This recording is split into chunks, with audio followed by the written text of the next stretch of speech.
రాత్రంతా పడుకుని ఉదయాన్నే లేచినప్పుడు నోటి నుంచి ఎంతో కొంత దుర్వాసన రావటం మామూలే. బ్రష్ చేసుకున్న తర్వాత ఎలాంటి ఇబ్బంది ఉండదు. కానీ మనలో కొంతమందికి నోటి నుంచి ఎప్పుడూ వాసన వస్తూనే ఉంటుంది.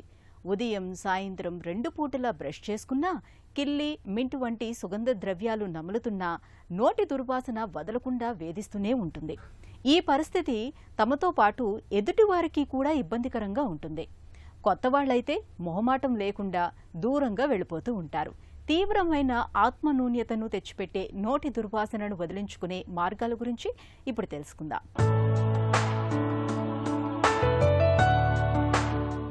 మట్టి వాసన, మల్లెపూల పరిమళం, అత్తరు సుగంధం ఇవి వెదజల్లే సువాసనలు మనసుల్ని మత్తెక్కిస్తాయి, మనుషుల్ని దగ్గర చేస్తాయి.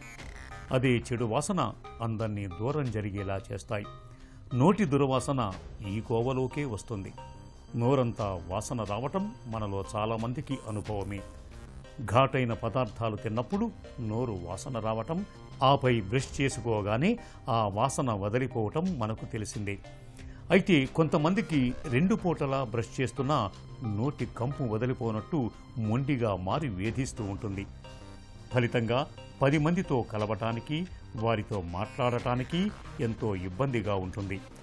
దగ్గరకు వెళ్ళి మాట్లాడటానికి ప్రయత్నిస్తున్న కొద్దీ ముఖం చిట్లించుకుంటూ దూరం జరిగిపోతూ ఉంటారు. సాధారణంగా ధూమపానం, మద్యపానం, గుట్కా, తంబాకు, ఒక్కపొడి లాంటి అలవాట్లున్న వారిలో నోటి దుర్వాసన ఎక్కువగా చూస్తుంటాం. కానీ కొంతమందిలో ఎలాంటి అలవాట్లు లేకపోయినా ఈ సమస్య కనిపిస్తూ ఉంటుంది.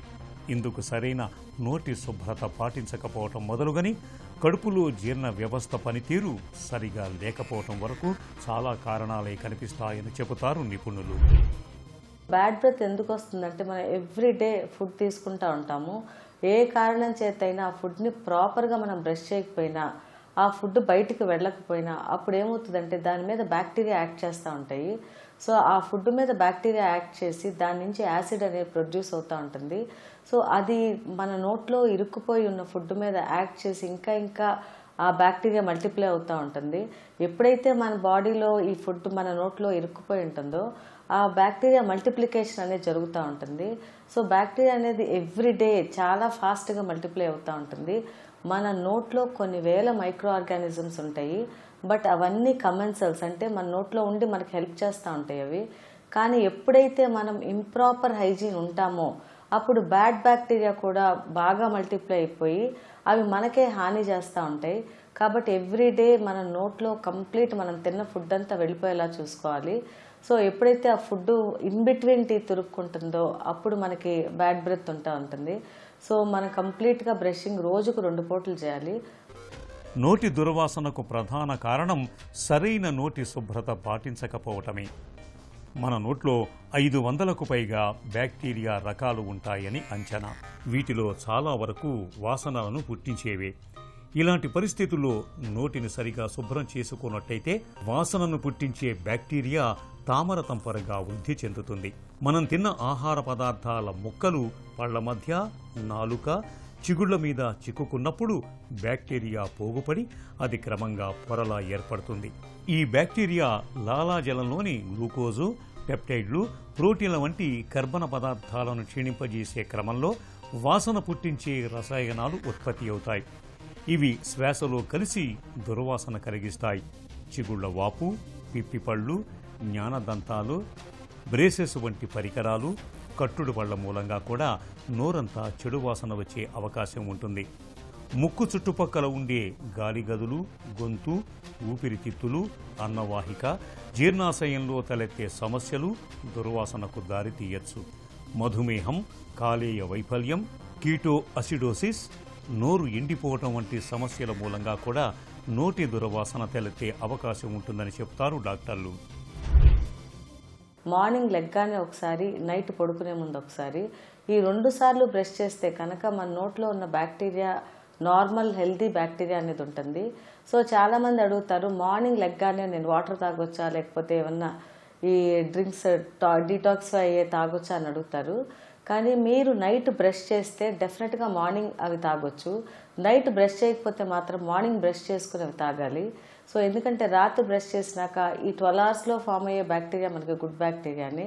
సో ఈ బ్యాడ్ బ్రెత్ అనేది మనకి బ్యాక్టీరియా మల్టిప్లై అయ్యి అది మోర్ యాసిడ్ ప్రొడ్యూస్ అయ్యి వస్తూ ఉంటుంది. అండర్ ద గమ్స్ క్యాలిక్యులస్ ఉంటే ఈ చిగుళ్ళ కింద మనం తిన్న ఫుడ్ ప్లాక్ అనేది ఇరుక్కుపోయి అది గట్టిగా అయిపోయి క్యాలిక్యులస్ అవుతుంది. ఎప్పుడైతే క్యాలిక్యులస్ చిగుళ్ళ కింద ఉంటుందో అప్పుడు మన గమ్స్ ఇన్ఫ్లేమ్ అయ్యి రెడ్గా అయ్యి దాని నుంచి మనకి బ్లీడింగ్ అనేది స్టార్ట్ అవుతూ ఉంటుంది. బ్లీడింగ్తో పాటు మనకి బ్యాడ్ బ్రెత్ కూడా వస్తుంది. మనం ఇంకా నెగ్లెక్ట్ చేస్తే ఆ కింద ఉన్న బోన్ అరిగిపోయి గ్రాన్యులేషన్ టిష్యూ అయ్యి ఇంకా ప్యూట్రిఫై అయ్యి ఇంకా బ్యాడ్ బ్రెత్ అనేది వస్తుంది. సో ఇవన్నీ మనకి నోటికి సంబంధించినవి. తర్వాత టంగ్ మీద ఎప్పుడన్నా కోటింగ్ ఫామ్ అయినా కూడా బ్యాడ్ బ్రెత్ వస్తుంది. ఇన్ బిట్వీన్ టీత్ ఏదైనా పుచ్చులున్నా కొంతమంది పైన పళ్ళన్నీ నీట్గా ఉంటాయి, ఎక్కడ ఎటువంటి గార ఉండదు, అయినా వాళ్ళు మాట్లాడుతుంటే మనకి బ్యాడ్ బ్రెత్ అనేది వస్తూ ఉంటుంది. సో వాళ్ళని మనం ప్రాపర్గా ఎగ్జామిన్ చేస్తే ఇన్ బిట్వీన్ టీత్ క్యావిటీస్ ఉంటాయి, సో వాళ్ళకి బ్యాడ్ బ్రెత్ ఉంటుంది. సో ఇవన్నీ డెంటల్ రిలేటెడ్ బ్యాడ్ బ్రెత్. ఇది కాకుండా కొంతమందికి ఏమన్నా నేసల్ ప్రాబ్లమ్స్ ఉంటే, ఏదైనా సైనస్ ప్రాబ్లమ్స్ ఉన్నా కూడా అవి నోట్లోకి డ్రైన్ అయ్యి అక్కడి నుంచి బ్యాడ్ బ్రెత్ ఉంటుంది. ఇది కాకుండా కొంతమందికి థ్రోట్లో ఇన్ఫెక్షన్స్ ఉంటే, ఈ కంప్లీట్గా థ్రోట్ ఇన్ఫెక్షన్స్ ఉన్నప్పుడు ఆ సిక్రీషన్స్ కూడా బ్యాడ్ బ్రెత్ క్రియేట్ చేస్తూ ఉంటుంది. సో ఈ టంగ్ మీద ఏమైనా ఫంగల్ ఇన్ఫెక్షన్స్ ఉన్నా కూడా బ్యాడ్ బ్రెత్ ఉంటుంది. నోటి దుర్వాసనకు కారణాన్ని గుర్తిస్తే చికిత్స తేలికవుతుంది. చాలా వరకు దీనికి మూలం నోట్లోనే ఉంది. కాబట్టి నోటిని శుభ్రంగా ఉంచుకోవటం చాలా కీలకం. రోజు ఉదయం నిద్ర లేచాక, రాత్రి పడుకోబోయే ముందు బ్రష్తో పళ్లను తోముకోవాలి. ప్రతి 2-3 నెలలకోసారి బ్రష్ను మార్చాలి. సన్నటి దారంతో దంతాల మధ్య శుభ్రం చేసుకోవటం మేలు.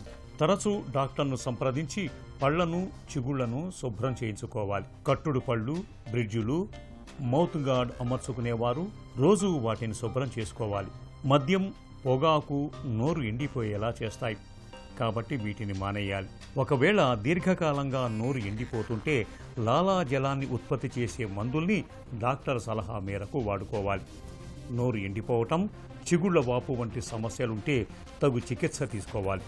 మధుమేహులు గ్లూకోజును నియంత్రణలో ఉంచుకోవాలి. శ్వాసకోశ ఇన్ఫెక్షన్లు, జీర్ణకోశ సమస్యలు, కాలేయ జబ్బు, కిడ్నీ వైఫల్యం వంటి సమస్యలతో దుర్వాసన వస్తూ ఉంటే ఆయా జబ్బులకు విధిగా చికిత్స తీసుకోవాలి. బ్యాడ్ బ్రెత్ అనేది లోకల్గా ఉండొచ్చు, జనరలైజ్డ్గా ఉండొచ్చు. సో ట్రీట్మెంట్ అనేది మనం depending upon the cause treatment అనేది ఇస్తాము. సో చాలామందికి ఏంటంటే పొద్దున తిని మళ్ళీ ఎప్పుడో మధ్యాహ్నం తిని మళ్ళీ నైట్ అట్లా లాంగ్ ఇంటర్వెల్స్ ఇస్తూ ఉంటారు. ఈ లాంగ్ ఇంటర్వెల్లో కూడా వాళ్ళకి కొంచెం బ్రీత్ అనేది కొంచెం డిఫరెంట్గా ఉంటుంది.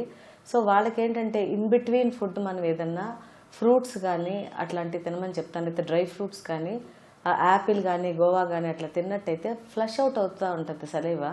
సో ఎక్కువ సలైవేషన్ ప్రొడ్యూస్ అయితే బ్యాడ్ బ్రెత్ అనేది తగ్గుతూ ఉంటుంది. సో ఇన్ బిట్వీన్ ఫుడ్ కంపల్సరీగా ఏదో ఒకటి తినమని చెప్తాము. అట్లా అని వాళ్ళు ఈ పేస్ట్రీస్ కానీ, బిస్కెట్స్ కానీ అట్లా స్టార్చ్ ఫుడ్స్ తినటం అనేది కరెక్ట్ కాదు. So any foods, fibrous fruits కానీ లేకపోతే డ్రై ఫ్రూట్స్ కానీ అలాంటివి తింటే బెటర్. సో ఈ బ్యాడ్ బ్రెత్ అనేది కొంతవరకు అవాయిడ్ చేయొచ్చు. కంపల్సరీ ట్వైస్ బ్రషింగ్ చేయాలి. ఏ మాత్రం గార మీరు నోటీస్ చేసినా కూడా ఇమీడియట్గా క్లీన్ చేయించుకోండి. లేదా ఎవ్రీ 1 year దంతవైద్యుడి దగ్గరికి వెళ్తే మీకు ఏమైనా ప్రాబ్లం ఉంటే వాళ్ళు సస్పెక్ట్ చేసి దానికి క్లీనింగ్ అనేది complete oral prophylaxis, gum massage అవన్నీ చేసి పంపిస్తారు. అట్లా ఎవ్రీ ఇయర్ మీరు ఒకసారి డెంటల్ చెకప్ మ్యాండేటరీ పెట్టుకుంటే చాలా వరకు బ్యాడ్ బ్రెత్ అనేది మనం అవాయిడ్ చేయొచ్చు.